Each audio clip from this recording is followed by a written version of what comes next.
உலகின் மிக பெரிய வழிபாட்டு தலமான அங்கோர்வாட் கோவிலை 12ஆம் நூற்றாண்டிலே கட்டினான் 2ஆம் சூரியவர்மன்.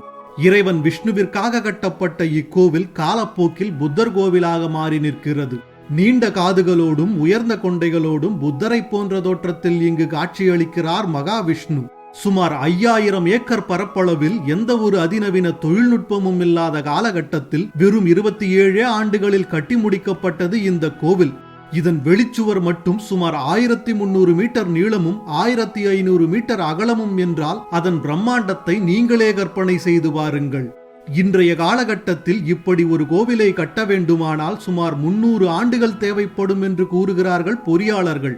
இந்த கோவிலை கட்டுவதற்கு பெரிய பெரிய பாறாங்கற்களும் செங்கற்களும் பயன்படுத்தியுள்ளனர்.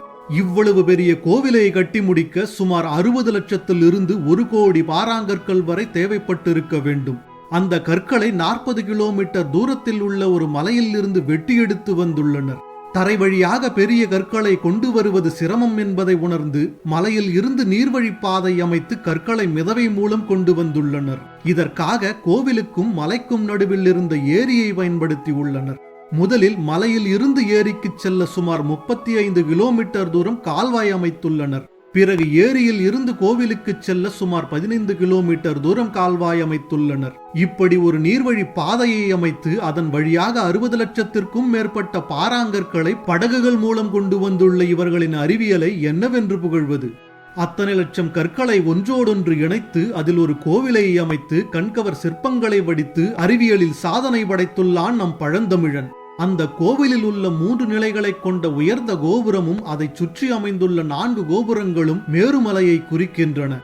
அங்குள்ள சுவர்களில் அப்சரஸ் என்னும் தேவமங்கையரின் தோற்றத்தை ஆங்காங்கே காணலாம். இங்கு கிட்டத்தட்ட 2000 அப்சரஸ் சிற்பங்கள் உள்ளதாம். அது மட்டும் இல்லாமல் ராமாயணம் மற்றும் மகாபாரதத்தின் காட்சிகள், தேவர்களும் அசுரர்களும் பார்க்கடலை கடையும் காட்சிகள், சூரியவர்மன் எதிரி நாடுகளோடு போரிடும் காட்சிகள், சொர்க்கம் மற்றும் நகரம் பற்றிய விளக்கங்கள் என காண்பவரை ஈர்க்கும் சிற்பங்கள் பல உண்டு.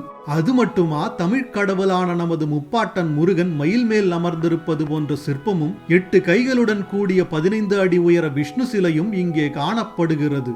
14ஆம் நூற்றாண்டுக்கு பின் தாய்லாந்து, வியட்நாம், சியாம் போன்ற நாடுகள் கம்போடியாவை தாக்கியதால் அந்நாட்டு மக்கள் பசியிலும் பட்டினியிலும் வாடி இறந்து போனார்கள். ஆகையால் அங்கோர்வாட் கோவில் தன் சிறப்புகளை இழந்து காடுகளுக்குள் மறைந்து போனது. பல 100 ஆண்டுகளாய் காடுகளிலே காணாமல் போயிருந்த அங்கோர்வாட் ஆலயங்களை மீண்டும் வெளிச்சத்திற்கு கொண்டு வந்த பெருமை மேற்கத்தியரான ஹென்றி மோகட் என்பவரையே சாரும்.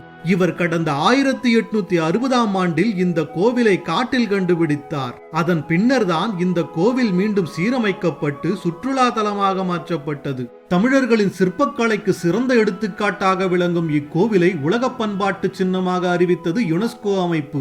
அது மட்டுமா, உலகின் 8வது அதிசயமாகவும் இந்த கோயில் புகழப்படுகிறது.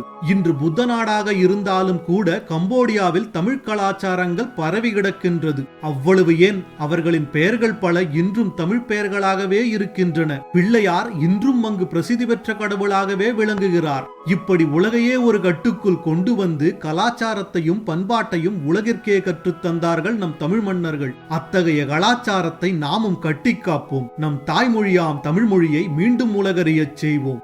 இது போன்ற மேலும் வரலாற்று செய்திகளுக்கு பயாஸ்கோப் சேனலை சப்ஸ்கிரைப் செய்யுங்கள். நன்றி, வணக்கம்.